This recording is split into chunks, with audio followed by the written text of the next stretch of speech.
Hi అండి, welcome back. Kantara chapter 1 అయితే థియేటర్లో కూర్చొని చూసేటప్పుడు లోపల ఏమైనా మట్టి వాసన ఏమైనా వస్తుందా అని భ్రమింపజేసేలా ఉంది సినిమా.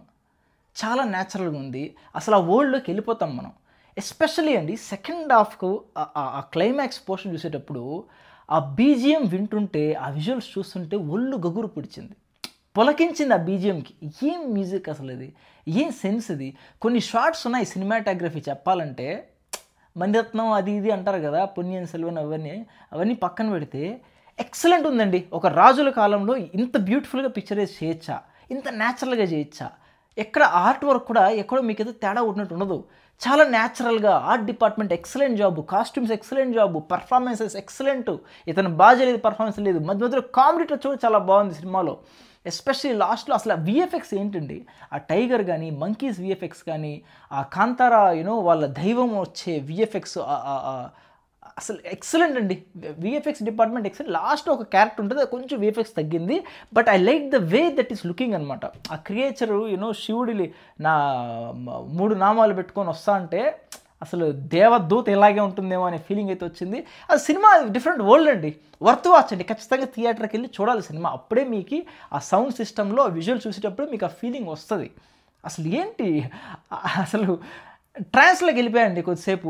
క్లైమాక్స్లో అయితే నాకు చాలా బాగా నచ్చింది. ఏంటి ఇంత బాగుంటుందా వీళ్ళ కల్చరు అంటే, అసలు నిజంగానే వాళ్ళ కల్చర్ని మన దగ్గరుండి వాళ్ళ పక్కనే ఉండి చూస్తున్నామేమో అనే ఫీలింగ్ వస్తుంది. చాలా బాగుందండి cinema. I think you should experience. అది మాటల్లో చెప్పడం కన్నా చూడాలి. స్టోరీ అది ఇది పక్కన పెడితే సినిమా బాగుందండి. మూవీ స్టార్టింగ్లో రిషబ్ శెట్టి క్యారెక్టర్ అలా వస్తుంటుందండి, కొంచెం యాటిట్యూడ్ ఉన్నట్టు ఉంటుంది క్యారెక్టర్లో. ఏంటి కాంతారా క్యారెక్టర్ ఇట్లా ఉంది స్టార్టింగ్లో అన్నట్టు అనిపిస్తా వచ్చింది నాకు. కానీ ఆ క్యారెక్టర్ మెల్లమెల్లగా క్లైమాక్స్ వరకు ఎవాల్వ్ అవుతూ వస్తూ ఉంటే ఆ క్యారెక్టర్ మీద ఒక ఎంపతి అనేది వచ్చేస్తుంది అనమాట. అసలు వాళ్ళలో పూనే దేవుడి మీద మనకి భక్తి రసం లేకపోతే భయానకం పక్కన పెడితే ఆ కనెక్షన్ వచ్చేస్తుంది అనమాట. అరే పాపం అయ్యో అంటే ఎట్లుంటుందంటే, దేవుడు తన కోసం తను ఫైట్ చేసినట్టు అనిపిస్తుంది. అసలు కాంతారా ఫస్ట్ పార్ట్లో నాకు ఒక ఫేవరెట్ షాట్ ఒకటి ఉంటుంది. ఏదైతే దేవుడు పూనినప్పుడు ఒక్కొక్క చెయ్యి మీద పెట్టుకుంటా అంటే మీరంతా నా వాళ్ళు మనమంతా ఒకటనే ఫీలింగ్ ఆ షాట్లో చాలా బ్యూటిఫుల్ పిక్చరైజ్ చేశారు. ఆ షాట్ని మళ్ళీ రీక్రియేట్ చేశారండి అదే మ్యూజిక్తో. చాలా బాగా అనిపించింది. ఐ ఫెల్ట్ సో హ్యాపీ అనమాట. నాకు ఈ సినిమా చూస్తుంటే కొంచెం తుంబాడు మూవీ గుర్తొచ్చింది అనమాట. తుంబాడు మూవీ సెకండ్ పార్ట్ కూడా వస్తుంది, అది కూడా ఎంజాయ్ చేస్తాం. ఆ రేంజ్ ఆఫ్ విజువల్స్ నాకు కనిపించాయి. ఫస్ట్ హాఫ్ ఫ్రాంక్గా చెప్తున్నా అండి, ఫస్ట్ హాఫ్ అయిపోయి ఇంటర్వ్యూకి వచ్చేసరికి ఓకే బాగానే ఉంది, ఏంటిది సరే చూద్దాం, ఇంటర్వెల్ బ్యాంక్ ఇంకొంచెం బాగుండొచ్చేమో, ఇంకా చాలా గ్రేట్ చేసి ఉండొచ్చేమో అనుకున్నా ఫస్ట్ హాఫ్ చూసినప్పుడు. సెకండ్ హాఫ్ వచ్చేసరికి ఎస్పెషల్లీ క్లైమాక్స్ వచ్చేసరికి అది the way the story was developing. ఏంటి ఎంత ఉందా సినిమాలో, ఫస్ట్ హాఫ్లో ఏంట్రా అంత పెద్ద చూపించలేదు, సెకండ్ హాఫ్లో ఎంత ఉంది ఏంట్రా అనుకున్నా.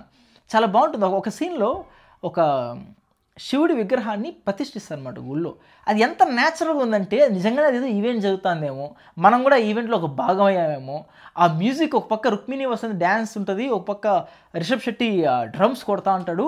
ఏంటి ఆ వైబ్ ఏంటి అసలు, నిజంగానే ఆ ఫంక్షన్లో మనం ఉన్నామా అనే ఫీలింగ్ అయితే వచ్చిందనమాట. రుక్మిణి వసంత్ అండి, it was delight to watch her on screen. She was just looking like a princess from the fairy tales, but not as exactly they used to be, but still she is looking like a princess అండి. Excellent. 2 కళ్ళు చాలవు, the way she acted అండి. ఆ character arc కానీ ఈ క్యారెక్టర్కి తను కాకుండా ఇంకెవరున్నా కూడా మనకు కన్విన్స్ అవ్వవేమో అనే ఫీలింగ్ అయితే వచ్చింది. ఒక ప్రిన్సెస్ ఇలాగే ఉంటుందేమో. ఇంక స్టోరీ చెప్పేస్తే బాగుండదు, స్పాయిలర్ అయిపోద్ది, మీరు చూస్తే అర్థమవుతుంది. ఆ క్యారెక్టర్ ఆర్క్ చాలా బాగా కుదిరిందండి. అసలు రిషబ్ శెట్టిలో చెప్పచ్చో చెప్పకూడదు, స్పాయిలర్ వద్దులే, ఒక కొత్త దేవుడు లాగా పోతుంది అనమాట. ఆ సీన్స్ అవి చూసినప్పుడు ఒక tiger VFX tiger Rishab Shetty ఇద్దరు నడుచుకొని పరిగెత్తి వస్తున్నప్పుడు క్లైమాక్స్ సీన్స్లో ఏం జరుగుతుందిరా స్క్రీన్ మీద, ఏంట్రా ఇది అనే ఫీలింగ్ అయితే నాకు వచ్చింది. It was good. ఆ వైబ్ చాలా బాగుంది. థియేటర్ నుంచి బయట వచ్చేటప్పుడు ఏం తీసాడరా సినిమా, బాగా తీసాడరా అనుకున్నా. ఈవెన్ డైలాగ్స్ కూడా అండి చాలా బాగున్నాయి. ఒక డైలాగ్ ఉంటుంది, అధికారం అంధకారం ఒకటయ్యాయా అని, అంటే కొంచెం చాలా డీపర్ మీనింగ్ వచ్చేలాగా తెలుగులో కూడా మనకి ఎక్కడ డబ్బింగ్ సినిమా చూసే ఫీలింగ్ అయితే నాకు రాలేదండి. చాలా ఒరిజినల్గా అనిపించింది. టు బీ ఫ్రాంక్, డబ్బింగ్ అని చాలా చాలా బాగా వర్కౌట్ చేశారండి. అర్థమైపోయి జెన్యూన్ ఎఫర్ట్స్ పెట్టారు. లాస్ట్లో తాండవం అండి, మ్యూజిక్ డైరెక్టర్ కలిపి ఒక తాండవం చేశారు స్క్రీన్ మీద, అలా అనిపించింది. ఈ మధ్య కాంట్రవర్సీ కూడా అయిందండి. ఏంటంటే రిషబ్ శెట్టి గారు తెలుగులో మాట్లాడట్లేదు అని, మళ్ళీ అఫ్కోర్స్ తెలుగులో మాట్లాడారు. ఇవన్నీ ఎవరు ఏంటి అనేది పక్కన పెడితే, నాకు బేసిక్‌గా హ్యాపీ అనిపించిందండి. మామూలుగా తమిళ్ వాళ్ళని చూస్తుంటే వీళ్ళకి ఎంత భాషాభిమానం, ఎంత ప్రాంతీయ అభిమానం. అంటే తెలుగు వాళ్ళు మనకు ఉండదా అంత?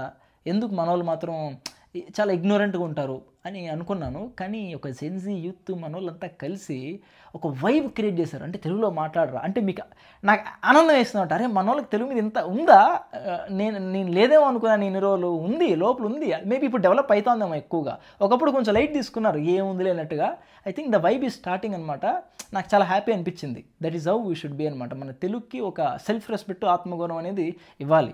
ఆల్ టుగెదర్ డిఫరెంట్ లెవెల్ అండి. మీరు చూసి ఎంజాయ్ చేయండి. మీరు పెట్టిన డబ్బులు వేస్ట్ అయ్యాయి అనే ఫీలింగ్ మాత్రం మీకు రాదు, నన్ను నమ్మని చెప్తా. సో అదండి సినిమా. ఇప్పుడు నుంచి చెప్పేది కొంచెం స్పాయిలర్ అండి. సినిమా చూడని వాళ్ళు ఎవరు ఉంటే వీడియో ఎక్కడితో ఆపేయండి. సో సినిమా చూసిన వాళ్ళు నాకు కామెంట్ చేయండి. నాకు సినిమాలో ఒకటి మిస్ అయ్యానేమో అనిపించింది.